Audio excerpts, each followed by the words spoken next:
Hello, people of the screen. We have entered into week 3 of Writing 375. Mr. G's not going to be here with us today because I can't lift him up. I hurt my back this morning. It's too bad he's upstairs right now. He wants to be here. Next week. So today I'm going to talk about two things. Sorry, let me get my notes. One is the image, and the other is the way in which short stories and prose poems kind of borrow from the forms of myth, fable, fairy tales.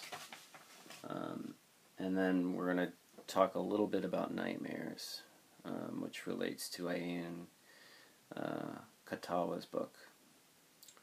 So, we are now kind of moving into stories that feel more like poems.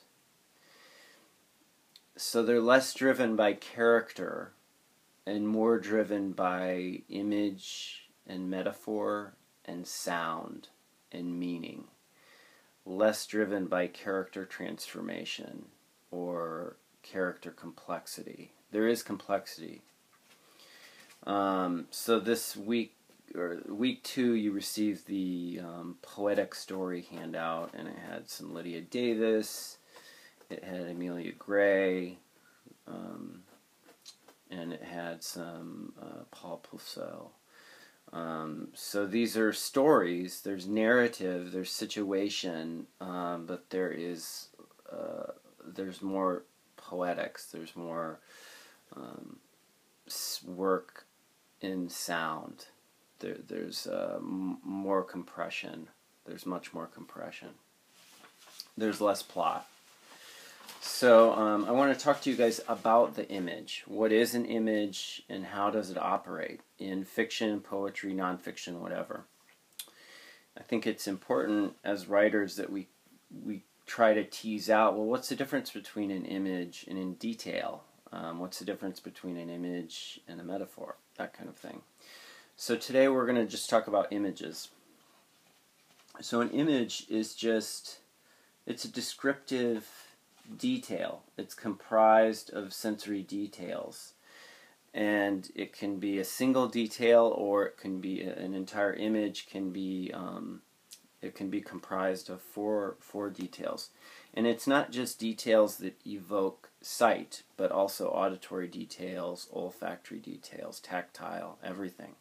So it's the whole sensory package, really. And the difference, really, my sense, the difference between an image and a detail is that an image may have more than one detail in it.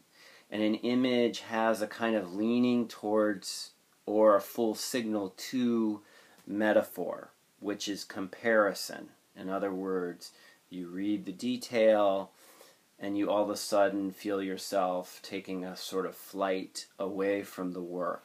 It is the literal thing, and it becomes something more or beyond the literal thing. So it's just a simple comparison. I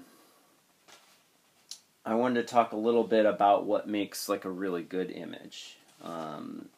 For me, there's 3 things. There's specificity. So specificity and detail. There's also an openness. An openness means that the mind cannot fully encompass that image. This is from the poet Stephen Dobbins has written about this. So it's specific, and yet it's open enough that the mind cannot fully grasp it. So the mind just naturally wants to fill it and come around it and bring meaning to it. And then the third thing is that image has some contradictory tissue, that you can feel its sort of smoothness and roughness at the same time. You can feel that there's some conflict going on in that image. All right. The reason why those images resonate more is because, well, that's what our life is like. We sort of we are contradictory beings, and when we read something that seems to mimic our experience, it's more resonant. It's more resonant. We authenticate that image through our memory, through our sense of experience. So those are three things: specificity, openness, and contradictory tissue. I want to just give you an example of a really great image, and this is from the Ayan Kawata, Castles in the Air. Here's a great image. And there is a young man holding a deformed old person with smashed-in eyes and white, waxy skin. Let me read that to you again. And there is a young man holding a deformed old person with smashed-in eyes and white, waxy skin. It's a beautiful, nightmarish kind of image. It's open enough, right? We see the old person. We see that his smashed-in eyes and his white, waxy skin. But that's all of his face that we see. We don't see the way in which the young man is holding him. We just know that the young man is holding him. And we also don't see anything around the young man. There's no description of the young man. So there's a sort of openness that lets us into the image. And yet there's a lot of specificity and contradiction, right? There's the contradiction of the young man and the old deformed person.